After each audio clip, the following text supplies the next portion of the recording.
Billy the Kid, Jesse James, Wyatt Earp. Larger-than-life heroes and villains of the Wild West still loom large in our imagination. But amongst this pantheon of historical legends, only one man can lay claim to the title of king, Buffalo Bill Cody, whose crown was a broad-brimmed Stetson. Before the turn of the 20th century, when the American frontier was still being forged, William Frederick Cody made a name for himself. His legendary adventures as an Army scout and hunter were published in newspapers and adapted into novels and plays, culminating in Buffalo Bill's Wild West. A live touring spectacle that brought the myths and heroes of the Wild West to the rest of the world.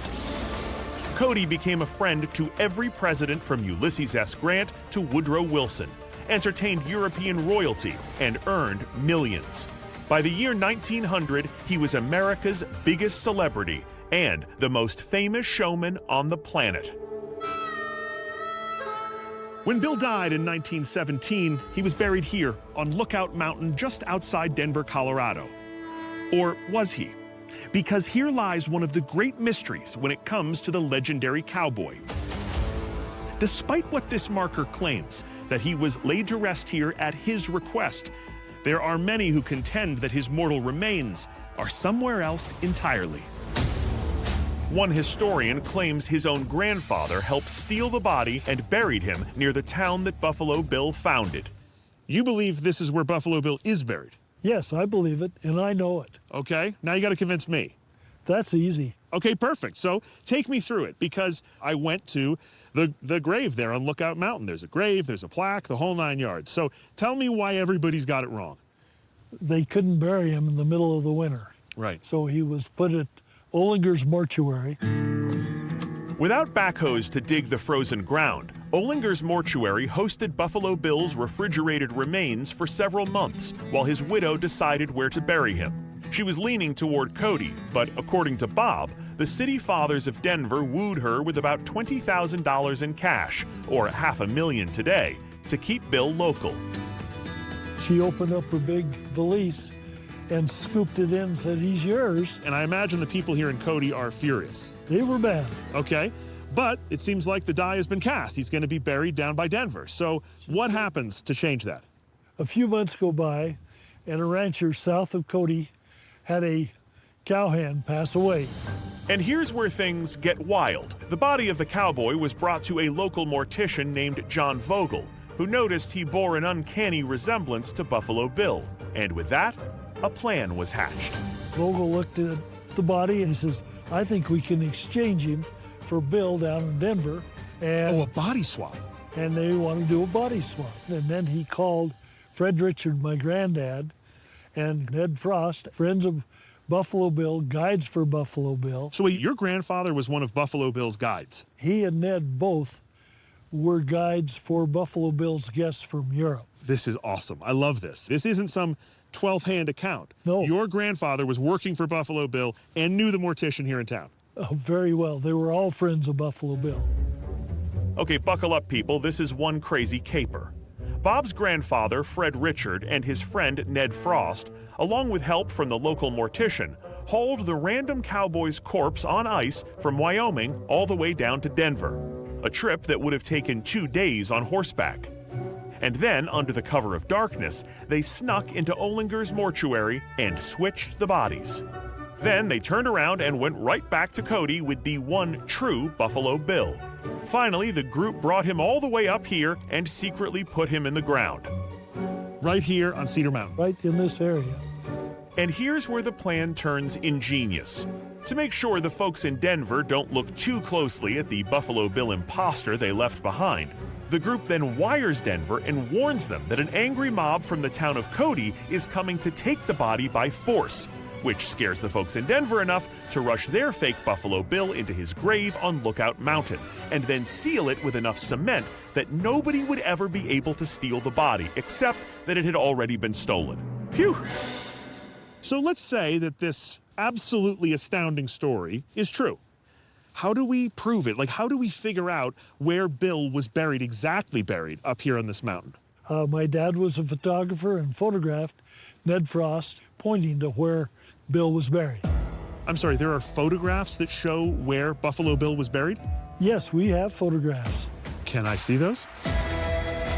Bob leads me across the summit to look at what he believes is the proof of his grandfather's story. Josh, take a look at these. Who is this?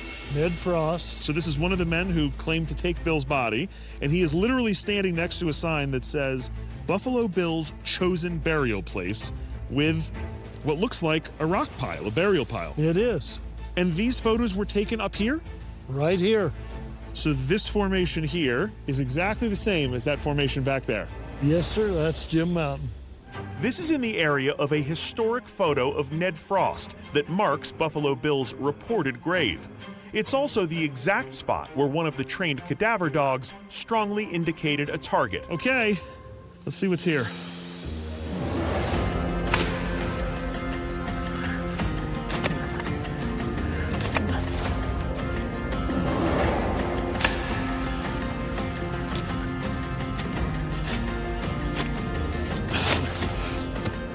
Oh, we got a soil color change. You see that? Yes, This white colored soil. What is that? it's much, much lighter. Almost looks like ash, doesn't it? Looks like something out of a fireplace. You bet. Turns out that in this case, an ash hole is a good thing. At that time of year, at this elevation, they would still need to set a fire to thaw the ground to be able to get a burial in. Wow, that's an interesting possibility, right? Somebody set a fire here so they could make this ground easier to work so they could dig a burial hole. Always a possibility. Okay, let's keep at it. With a clue that we could be digging in the right place, we put our backs into it until the sun begins to descend. I'll tell you one thing, if there's no dead body in here, there's about to be. Just lay me down inside of this.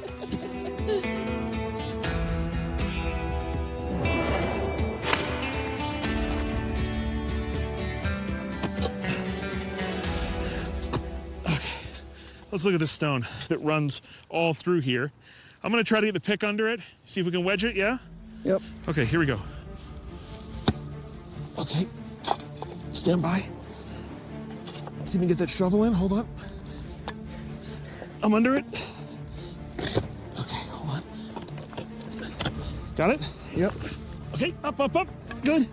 Whew. Hey, hold on a second. Oh, that's natural? Yeah. Okay, so a couple things. First of all, this ash is everywhere once you get down a couple feet. I think definitely fire here of some kind, yeah? Yes. And we have this huge rock. Could this be what you saw on the radar? Very much so. Yeah. Beyond that, there is clearly a soil disturbance here, which is that we have this loose kind of ashy layer below this. And below that, there's a layer that's hard and undisturbed. So I think no question that at some point, somebody dug a hole here and at least had a fire, but I don't see any signs of a burial. Paul, Janie? No. Now, Bob, I'm not doubting your grandfather, but in this spot, which seems like it's where that photo was taken, we don't seem to have a burial.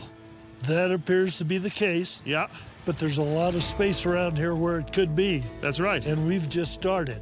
I have to say, though, reading that first will of his, he's so clear and passionate that he wants to be buried here. Well, this is the prettiest place in the world. In fact, I want to be buried up here when it's my time. Really? My sons are going to bring my ashes up and scatter them here with Bill. I mean, I can't imagine a better place to be. That is as beautiful as it gets. Perhaps Buffalo Bill's body is still near Denver. Perhaps it's somewhere nearby, just beneath our feet. But in either case, I still get a big win, a sunset over the Wild West.